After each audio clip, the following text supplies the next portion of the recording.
Hi guys, welcome back to the channel. अगर आपने day 3 part 1 नहीं देखा है तो पहले वो ज़रूर चेक कर लेना। पिछले वीडियो में हमने हवा महल विजिट किया, ऑथेंटिक रजवाड़ी राजस्थानी फूड एंजॉय किया और स्टैचू सर्कल के कुछ ब्यूटीफुल ग्लिम्सेस देखे। आज का वीडियो है day 3 part 2 of my Jaipur trip और अभी भी काफ़ी कुछ एक्सप्लोर करना बाकी है। इस वीडियो में हम देखेंगे जंतर मंतर, घूमेंगे कनक बाग और कनक घाटी और एंड में आपके साथ शेयर करूंगा जयपुर ट्रिप का ओवरऑल कॉस्टिंग, ताकि आप अपनी ट्रिप इजीली प्लान कर सको। तो बिना टाइम वेस्ट किए चलिए जर्नी कंटिन्यू करते हैं।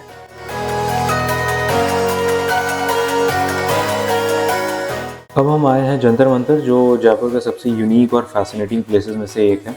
ये जगह महाराजा सवाई जयसिंह II ने बनवाई थी, मेनली एस्ट्रोनॉमी के पर्पस के लिए। मतलब यहाँ के इंस्ट्रूमेंट्स का यूज़ टाइम मेज़र करने, प्लैनेट्स की पोजीशन समझने और एस्ट्रोनॉमिकल कैलकुलेशंस के लिए होता है। तो जंतर मंतर का कंस्ट्रक्शन 18th सेंचुरी में हुआ था, अराउंड 1720s 1730s के बीच में, और ये इंडिया के लार्जेस्ट स्टोन ऑब्जर्वेटरीज में से एक माना जाता है। जो सबसे इंटरेस्टिंग बात है वो ये है कि यहाँ जो इंस्ट्रूमेंट्स हैं वो सिर्फ देखने के लिए नहीं बनाए गए, दे एक्चुअली वर्क। अभी हम यहाँ एक गाइड के साथ एक्सप्लोर करने वाला है जो हमें हर इंस्ट्रूमेंट का पर्पस और कैसे यूज़ होता है वो डिटेल में समझाएंगे। तो बिना गाइड के बस स्ट्रक्चर्स देखना एक चीज़ होती है, बट गाइड के साथ इस प्लेस को समझना एक टोटली डिफरेंट एक्सपीरियंस होता है। तो लेट्स एक्सप्लोर दैट। ये जो देखने आया सर, इसका नाम है जंतर मंतर। ये जो जंतर मंतर, इसको ज्योतिषी वेधशाला बोला जाता है। और ये बनाया तो इसका नाम था, जयपुर के पहले किंग थे जिसने ये जयपुर सिटी बसाया और ये जंतर मंतर बनाया। उनका नाम है सवाई जयसिंह II। वो पहले आमेर रहा करते थे, आमेर से उन्होंने अपनी राजधानी अलग बनाई, तो ये जयपुर सिटी उन्होंने बनाया था। वो एस्ट्रोलॉजर भी थे, वास्तुशास्त्री भी थे। वो जयपुर सिटी मैंने बताया वास्तुशास्त्र के हिसाब से बनाया गया पहले से सिटी है पूरा, और उनके नाम से ही जयपुर सिटी को नाम जाना जाता है। जय मतलब सवाई जयसिंह और पुर मतलब सिटी, इसलिए जयपुर सिटी कहते हैं इसको। ये जो जंतर मंतर देख रहे हैं, जो मतलब सवाई जयसिंह जी ने ऐसे करके 5 जगह जंतर मंतर बनाया था। सबसे पहले दिल्ली में बनाया, दिल्ली के बाद में जयपुर में, फिर उज्जैन, वाराणसी और मथुरा में, ऐसे करके 5 जगह जंतर मंतर बनाए। तो जयपुर का जंतर मंतर है, सबसे बड़ा है और अभी के टाइम पे चालू कंडीशन में, और अभी ये वर्ल्ड हेरिटेज साइट सीन में भी शामिल किया गया है, यूनेस्को में शामिल किया गया है। ये जंतर मंतर एक संस्कृत वर्ड से लिया गया शब्द है। जो जंत्र का मतलब होता है यंत्र, और इंग्लिश में कहते हैं इंस्ट्रूमेंट। जो पत्थरों को देख रहे हैं ये सारे इंस्ट्रूमेंट बने हुए हैं, ये यंत्र है सारे। और मंत्र का मतलब होता है कैलकुलेशन, मतलब गणना करना। इन सारे इंस्ट्रूमेंट के बाद में जाएंगे, इनके ऊपर अपन कैलकुलेशन करेंगे क्या क्या वर्क करते थे। इसमें 2 इंस्ट्रूमेंट ऐसे हैं जो नाइट में वर्क करते हैं, बाकी सारे सन के अकॉर्डिंग काम करते हैं। जैसे सन रहता है उसी टाइम पे ये वर्क करते हैं सारे इंस्ट्रूमेंट। जो भी सबसे पहले इंस्ट्रूमेंट पे चलेंगे, आगे वाले का ये नाइट में वर्क करता है। ये भी देख रहे हैं, इसका नाम है यंत्र राज। ये बताता है कि किस बच्चे का जन्म कौन से नक्षत्र में हुआ। ये जो स्केल देख रहे हैं आप, पूरा प्लेट है। ये छोटी छोटी देख रहे हैं, स्केल पे जैसी पट्टी जा रही है।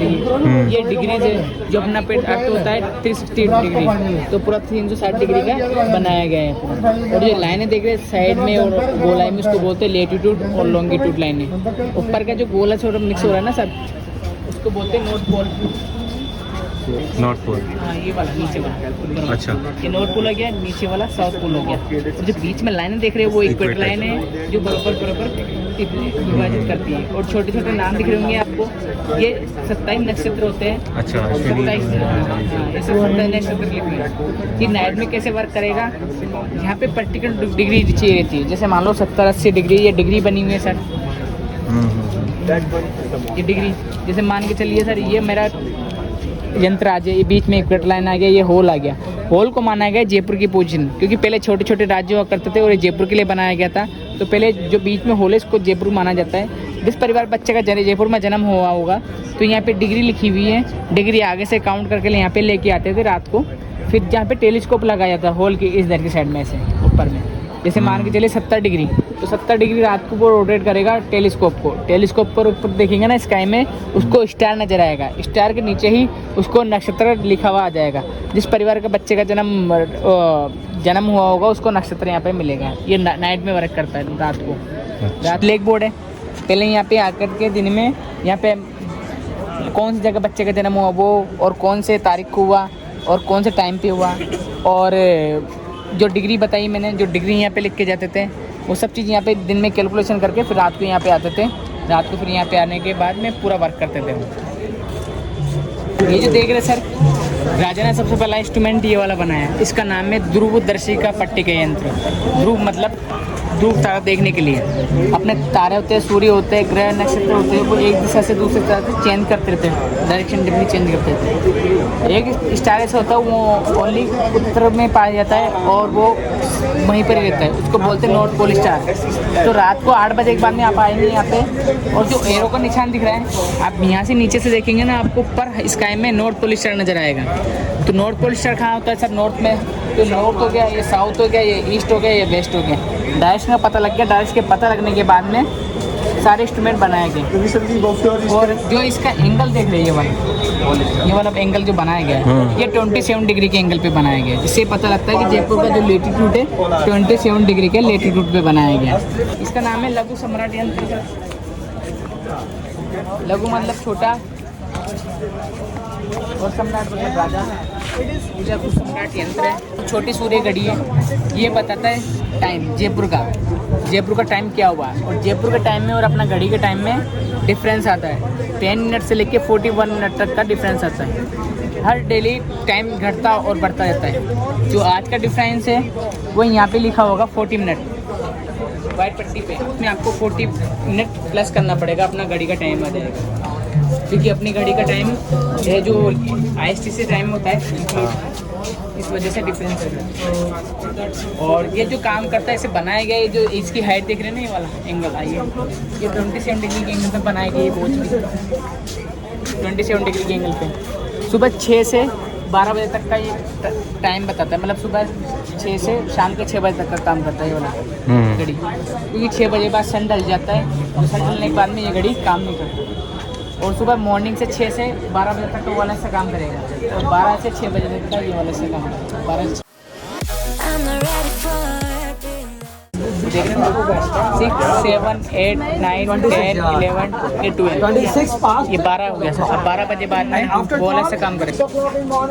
12, 1, 2, 3, 4, 5, 6 ये 12 बजे के बाद में इधर आ जाएगा शेडो। अभी पोल का शेडो वहाँ पे जा रहा है। पत्थर देख रहे सर, एक मार्बल है, ये एक मार्बल 1 घंटे का है सर, 1 घंटे का। अच्छा। और जो बड़ी बड़ी लाइनें देख रहे हैं, हाँ, वो 4 पार्ट में डिवाइड की गई 15 मिनट की। ये 15-15 मिनट की, और 15 मिनट की ये छोटी लाइनें देख रही तो हाँ। 5-5 मिनट की है।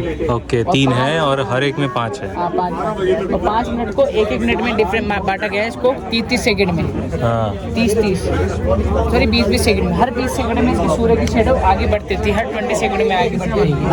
अभी देखेंगे पोल का शेडो वहाँ पे जा रहा है, दिख रहा है वहाँ पे। हाँ। अभी देखेंगे ये हो गया सर 11 बज के 15, 15, 30, 15, 45, 45, 12 48, 11 बज के 48 मिनट हो गया। तो 48 में आपको 40 प्लस ऐड करना पड़ेगा। 40 प्लस ऐड करेंगे तो 48 ये 12:38 12:30 के आसपास मेरे में हो रहा है 5।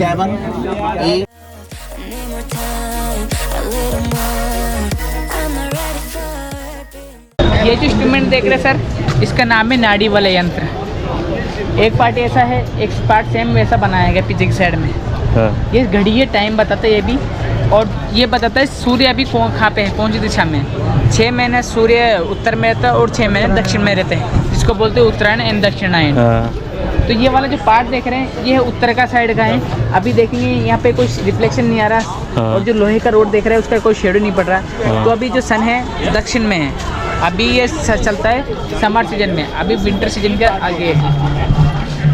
और जिस दिन ये घड़ी और आगे वाली घड़ी भी देखेंगे ना, साल में 2 दिन ऐसे आते हैं जिस दिन ना तो वो घड़ी और ना ये घड़ी, दोनों घड़ी काम नहीं करेगी, ना तो ये घड़ी काम करेगी। इंस्ट्रूमेंट देख रहे हैं, इसका नाम है जयप्रकाश यंत्र। पहले इसका छोटा था, राजा ने इसको बड़ा करके बनाया, इसलिए इसके नाम पे दिया गया है जयप्रकाश यंत्र। जय माने सवाई जय सिंह, और यंत्र मतलब प्रकाश मतलब सन, और यंत्र माने सूर्य।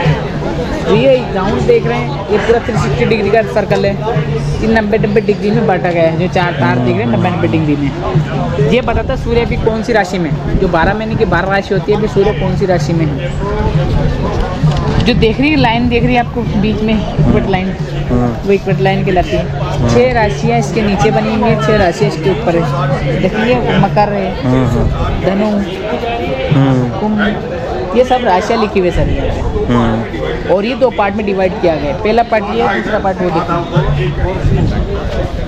सेम बनाया गया है और उसको डिवाइड इसलिए किया गया है काट करके, जो उसका मिसिंग मार्बल है ना, उस मार्बल इसमें लगा हुआ है, उसका मिसिंग मार्बल इसमें लगा है। वो इसलिए वहाँ पे देखेंगे अंदर जाने के लिए रास्ता दिया गया है। अरे महाराज सीधे जा रही है सर, एक रास्ता वहाँ पे बनाया गया है सामने। ओके गाइस, अंदर जाके एकदम कैलकुलेशन कर सके कि अभी सूर्य कौन सी राशि में है, अभी सूर्य कौन सी राशि में है। वो देख रहे हैं आप, प्लेट दिख रही है आपको, प्लेट का शेडो वहाँ पे जा रहा है। अभी कुंभ चल रहा है, एक मेरे कभी सन है जो कुंभ में है, कल मीन में हो जाएगा। तो 12 महीने की 12 राशि दर्शाता है। और अभी देखेंगे उस वाला उसके मिसिंग मार्ग पे शेडो जा रहा है, तो मतलब अभी ये काम नहीं कर रहा, वो वाला काम कर रहा है। अभी देख रहे हैं ये वाला 12 जोड़ी साइन है, 12 राशियाँ बनी हुई हैं। ये राजा ने इसलिए बनाई गई थी 12 राशियाँ कि हॉरोस्कोप बनाया जाता है जन्म कुंडली। तो जन्म कुंडली में 3 चीज़ की आवश्यकता रहती है, birth of palace, birth of time, oh sorry date और बर्थ ऑफ टाइम। तो पैलेस का पता है भाई, सिटी पैलेस सामने ही है, प्लेट दिख रहा है। राज परिवार वहाँ पर रहता था, तारीख उनको पता रहता था कि कौन सी तारीख पे किस बच्चे का जन्म, मतलब कौन सी तारीख हुआ। उनको निकालना होता टाइम। टाइम नोटिस करा सर सूर्य घड़ी से, छोटी सैंडल से टाइम क्या हुआ नोटिस कर लिया। नोटिस करने के बाद में यहाँ पे आएगा सूर्य की शेडो में, यहाँ पे जय प्रकाश चंद्र में अभी सूर्य कौन सी राशि में है। तो यहाँ पे देखा कि कुंभ चल रहा है एक्वेरियस, तो जो जोड़ी साइन बने हुए तो कुंभ के पास में जाएगा। ओके, सिस्टमैटिक है, सब लिंक्ड है, मतलब एक एक स्टेप के बाद। ये देखिए सर कुंभ लिखा हुआ है, कुंभ का उस पे साइन पे है। तो ये पे जो डिग्री लिखी हुई है, ये डिग्री को काउंट करते हैं। और जैसा वो घड़ी बनाया गया ना, वैसे इसके 27 डिग्री के एंगल पे बनाया गया है। और यहाँ पे देखेंगे ये डिग्री लिखी हुई है 300, ये 270, तो 300 की माइनस होगा सर ये 305 यहाँ पे काउंट करके दिन में। तो पहले जो उसका मैंने बताया था राज्यंत्र स्टार्टिंग में गए तो उसके पास में जो ब्लैक खाली था, दिन में वहाँ पे आके लिखता था कि सिटी पैलेस में बच्चे का जन्म हुआ है, इतनी तारीख को हुआ है। सूर्य भी इस राशि में है, किस में, एक्वेरियस में, सॉरी हाँ एक्वेरियस में। और कौन सी टाइम पे हुआ वहाँ पे लिख देता था। तो वहाँ पे आने के बाद में दिन में ये कि 305 डिग्री वहाँ पे लिख देता था कि सूर्य 20 डिग्री में है। फिर रात को वापस राजयंत्र पे जाएगा, राजयंत्र पे जा करके जो बीच में होल था वहाँ पे टेलीस्कोप लगाएगा और 305 डिग्री रात में ऊपर घुमाएगा ना, तो स्काई में देखेगा वो स्टार नजर आएगा, स्टार के नीचे ही उसको नक्षत्र दिखाई देगा। तो ये पूरा हॉरोस्कोप बनाने का सिस्टम था पूरा जन्म कुंडली। ये देख रहे सर, इसका नाम है बृहद सम्राट यंत्र। ये सबसे बड़ा बिग सनडायल है। ये जो घड़ी देख रहे हैं इसका गिनीज वर्ल्ड रिकॉर्ड में भी नाम दर्ज है। ये जयपुर का टाइम बताता है। जो छोटा घड़ी दिखा ना उसका सेम पार्ट है सर, सेम टाइम बताता है। सुबह 6 से शाम के 6 बजे तक का, सुबह 6 से 12 बजे तक का वो वाला हिस्सा, और 12 से शाम के 6 बजे तक का ये वाला हिस्सा। जहाँ पे इसका शेडो गिरेगा ना वही टाइम कैलकुलेशन करके इसमें वही आज जो 40 मिनट का डिफरेंस चल रहा है वही इसमें प्लस करना पड़ेगा अपना घड़ी का टाइम। तो वहाँ पे भी तो हम ऐसा ही कुछ कर रहे थे। हाँ वहीं पर ही सेम, बस जो डिफरेंस है इसका डिफरेंस ऐसा है, जो इसका एक मार्बल का प्लेट है उसका जो एक प्लेट था छोटा सा उसका था 1 घंटे का, इसका प्लेट है 15 मिनट का। इसके 4 पार्ट हो गए मार्बल के 15 मिनट की, वो सॉरी 1 घंटे की हो गई इसकी एक, मतलब कि 4 प्लेट 1 घंटा हुआ। वहाँ पे 1 घंटे का एक प्लेट था जिसमें 4 अलग बने हुए थे छोटे छोटे। हाँ। इसमें इसलिए 10 ऊपर वाले का 4 ले लूँ मैं तो वो 1 घंटा के 1 घंटे के लगे। और जो उसकी एक्यूरेसी थी 20 सेकंड की, हर 20 सेकंड में उसका शेडो आगे जाता रहता है। हाँ। और इसकी जो एक्यूरेसी है 2 सेकंड की, इसकी हर 2 सेकंड में सूर्य की शेडो आगे जाती रहती है। जैसे अपने सुई का गड़ा टक्टी एक करते हैं ना, वैसे ये 2 सेकंड की एक्यूरेसी से काम करता है। 10 टाइम बिगड़ घड़ी है, 10 गुना ज़्यादा। राजा ने बाद में बनाया, पहले छोटा था फिर बाद में बड़ा बनाया। और देखेंगे वही शेडो जा रहा है वहाँ पे। तो 12:05 ऐसे कुछ हुआ होगा। अभी देख लीजिए नहीं इसमें प्लस 40 करेंगे ना, तो 12 और 40 कितने? हाँ 12:45 है ना, तो 12:05 12 और 40, 12:45। वो 12:45 से 12:45 में से 5 और कर दो। 40 माइनस करेंगे ना, 40 वाला ऐड करते थे हाँ वहाँ पे, हाँ यहाँ पे गाड़ी में से माइनस तो करना। उनके हिसाब से हाँ, वैसे। वो टाइम ये क्यों बना है ये पट्टी जो बीच में है? कौन सा वाला? और वो ऊपर इसलिए बनाया गया है, जो छतरी देख रहे हैं ना ऊपर, देखिए सर बटन करिए छतरी। राजा ने छतरी इसलिए बनाई गई थी अपने जुलाई के महीने में गुरु पूर्णिमा थी सर, तो गुरु पूर्णिमा में यहाँ पे रात को वैज्ञानिक लोग आते थे और वहाँ पे जाकर के छतरी के ऊपर उनके हाथ में नॉर्मल फ्लैग रहता था, तो फ्लैग लगाकर वो देखते थे कि हवा का जो डायरेक्शन अभी कहाँ पे है, कितना डिग्री हवा चल रहा है तेजी से, तो हवा के तापमान से, हवा की डिग्री से पूरा पता लगा लेते कि इस साल जो बारिश रहेगा कैसा रहेगा, अच्छा रहेगा या ख़राब रहेगा। और मानसून से पता लगा लेते कि इस बार मतलब जो फसल कैसे करेंगे, अच्छे ज़्यादा बोएंगे कम बोएंगे, तो पूरा बारिश का अनुमान यहाँ पता लगाया जाता, बारिश की भविष्यवाणी की जाती थी। और जुलाई के महीने बाद में ही सावन का महीना लग जाता है, इसी वजह से सर, इसी वजह से गुरु पूर्णिमा आया करते थे। नेक्स्ट स्टेशन ये दो काम करती है, बारिश का अनुमान पता लगा जाता था और टाइम देखा जाता था। और इसको जो एंगल देख रहे हैं वो भी 27 डिग्री का एंगल है। देखेंगे सर, राजा ने पहले ये वाला इंस्ट्रूमेंट बनाया था, ये भी राशि वाला यंत्र है, बीच में देखिए राशियाँ बनी हुई है, ये छोटा इंस्ट्रूमेंट है, वो लोहे की प्लेट की शेड हो जा रही है वहाँ पे। तो ये राशि देखने का था, बाद में राजा ने इसमें अच्छे से कैलकुलेशन नहीं हो पाता, इसलिए राजा ने बड़ा यंत्र बनाया वहाँ पे, जो भी पहले देखा है जय प्रकाशन था, और वो यंत्र ही उसके नाम से दिया गया है, जय प्रकाशन। ये देख रहे हैं सर, ये चक्री यंत्र है, इसका नाम ये बताता है सन अभी कौन सी दिशा में है और इक्वेटर लाइन से कितनी डिग्री दूर है। ये जो अपना अर्थ है, अर्थ का रोटेशन है पूरा सर्किल 360 डिग्री, ये इक्वेटर लाइन है, और जो बीच में होल देख रहे हैं सर, ये होल में सन की पोजीशन, तो ये इक्वेटर लाइन है। मैंने बताया इक्वेटर लाइन पे 2 दिन आता है सर, एक तो 21 मार्च और 23 सितंबर को। मान के चलिए 21 मार्च पे यहाँ पे था इक्वेटर लाइन पे, जिस दिन और रात बराबर होती है। फिर इक्वेटर लाइन पे जाने के बाद में 21 मार्च के बाद में 21 जून को आएगा यहाँ पे, 21 जून को होता है दिन बड़ा और रात छोटी, ठीक है। फिर 21 मार्च जून के बाद में यहाँ पे वापस आएगा 23 सितंबर को, 23 सितंबर, वही दिन और रात बराबर, ठीक है। इक्वेटर लाइन के आने के बाद में वापस इधर आएगा 23 दिसंबर को। 23 दिसंबर को होती है रात बड़ी और दिन छोटा हो जाता है। अब 23 दिसंबर गया, अब चल रहा है फरवरी का महीना, तो इस सन है जो इक्वेटर लाइन की तरफ वापस जा रहा है 21 मार्च पे, फिर वापस उस दिन और रात बराबर हो जाएगा। अभी देख रहे हैं इसका शेडो यहाँ पे जा रहा है इधर की साइड में, तो ये वाला जो पार्ट हो गया ये विंटर सीजन का हो गया, मतलब दक्षिण, और ये वाला पार्ट है समर सीजन का, ये हो गया उत्तर वाला, उत्तरायण। तो अभी सन है वहाँ पे देखा ना, वो घड़ी काम कर रहा है, वो वाला क्या दक्षिणायन वाला कर रहा है, तो अभी सन दक्षिण में है। तो हम थोड़ा पीसफुल और नेचर की तरफ मूव करते हैं, जैसे कि कनक घाटी और कनक बाग। कनक घाटी एक सीनिक वैली है जो जयपुर सिटी के थोड़ा आउटस्कर्ट्स में है। यहाँ का एनवायरनमेंट काफ़ी फ्रेश और ग्रीन है, और वॉकिंग ट्रेल्स और व्यू पॉइंट से पूरा लैंडस्केप और हिल्स का व्यू जो है वो एंजॉय किया जा सकता है। और फिर है कनक बाग, ये एक ब्यूटीफुल गार्डन कॉम्प्लेक्स है जहाँ वॉकिंग पाथ्स, फाउंटेन्स और फ्लावर्स का परफेक्ट कॉम्बिनेशन है। यहाँ काफ़ी रिलैक्सिंग वाइब है, स्पेशली अगर आप थोड़ी देर के लिए सिटी के हसल बसल से दूर जाना चाहते हैं और शांति एंजॉय करना चाहते हैं तो आप यहाँ आ सकते हैं। दोनों जगह पे आपको नेचर, फ्रेश एयर और काफ़ी फोटोजेनिक स्पॉट्स मिलते हैं जो शॉर्ट वॉक्स और फोटोग्राफी के लिए परफेक्ट हैं। बेसिकली कनक घाटी और कनक बाग आपको जयपुर के नेचुरल साइड से कनेक्ट करते हैं, आर्किटेक्चर और फोर्ट्स के बाद एक फ्रेश और काम एक्सपीरियंस के लिए। तो आप देख सकते हो अभी मैं हूँ obmstourist.rajasthan.gov.in पे।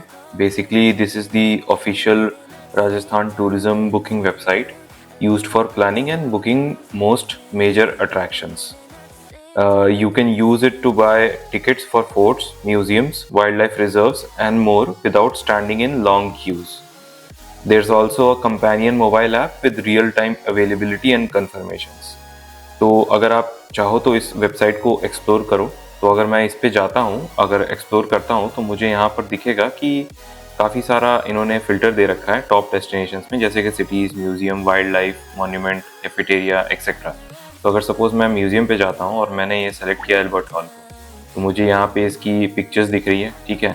इसका ओवरव्यू मिलेगा, हॉलीडेज़ मिलेगा, टाइमिंग मिलेगा और इसकी डिस्टेंस जो है वो क्या है फ्रॉम फेमस माइलस्टोन्स। ओके, सो अगर उसके अलावा मैं सेकेंड उस पर जाता हूँ टैब पे, तो प्राइसेस मुझे मिलेंगे जहाँ पे जनरल टिकट में क्या है कॉस्टिंग, इंडियन एडल्ट के लिए, इंडियन स्टूडेंट के लिए वैलिड आइडेंटिटी कार्ड होना बहुत ज़रूरी है, फॉरेनर एडल्ट के लिए, ठीक है। और मुझे एक और चीज़ दिखा है, composite tickets. Composite tickets basically क्या होता है कि सपोज जैसे आप यहाँ पे अगर नीचे आओगे तो देखोगे जयपुर दर्शन, बूंदी दर्शन, भरतपुर दर्शन, ये कॉम्पोजिट टिकट की कैटेगरी में दिख रहा है। इसका मतलब ये है कि अगर सपोज मैं जयपुर दर्शन पे क्लिक करता हूँ तो मैं यहाँ पे डायरेक्टली बुक टिकट करता हूँ। मैंने यहाँ डेट सेलेक्ट किया 10th of February सपोज, मैंने ये किया, कंफर्म किया। अब मैंने यहाँ पे सपोज मैं इंडियन सिटीजन हूँ, एक मैंने यहाँ पे +1 कर दिया है, तो मुझे इतने सारे प्लेसेस कवर हो जाएंगे इस पर्टिकुलर कॉस्ट में, 550 रुपीज़ में। तो ये, और इसकी वैलिडिटी कुछ इस तरीके से रहेगा, मतलब 2 डेज़ के लिए वैलिड रहेगा, ठीक है ना। तो इस तरीके से मैं यहाँ पे बुकिंग कर सकता हूँ, पेमेंट कर सकता हूँ। तो अगर मैं वापस जाता हूँ फिर से, तो मैं यहाँ पर था, प्राइसेस पे मैंने बता दिया था। एग्जिबिट्स में बेसिकली इसकी हिस्ट्री मैं अगर क्लिक करता हूँ तो ये पूरा हिस्ट्री बताएगा, ठीक है। तो ये बेसिकली इन्फॉर्मेशन देने के पर्पज़ से है, एग्जिबिट्स वाला पूरा टैब, कि इसमें क्या क्या चीज़ें आपको मिलेंगी, और बाकी ये लोकेशन है। तो इस तरीके से जो है आप अगर आप सिंगल बुक करना चाहते हो एल्बर्ट हॉल को, तो आप यहाँ बुक नाउ पे जाओगे, फिर डेट सेलेक्ट करोगे, ओके करोगे, तो आपको यहाँ +1 करना होगा, और इस तरीके से आप पेमेंट कर सकते हो, ठीक है। और टाइम स्लॉट यहाँ फिक्स है 9 AM to 9 PM 10th of February, जो आपने डेट सेलेक्ट की है सपोज, ठीक है। तो इस तरीके से जो है मैं यहाँ पे इस वेबसाइट को यूज़ कर सकता हूँ for booking the tickets without going in the Q, okay. And अगर मैं 1-2 और एग्जांपल दिखा देता हूँ, जैसे सपोज मैं मॉन्यूमेंट में जाता हूँ, मॉन्यूमेंट में जाके मैं आमेर फोर्ट में गया, ठीक है।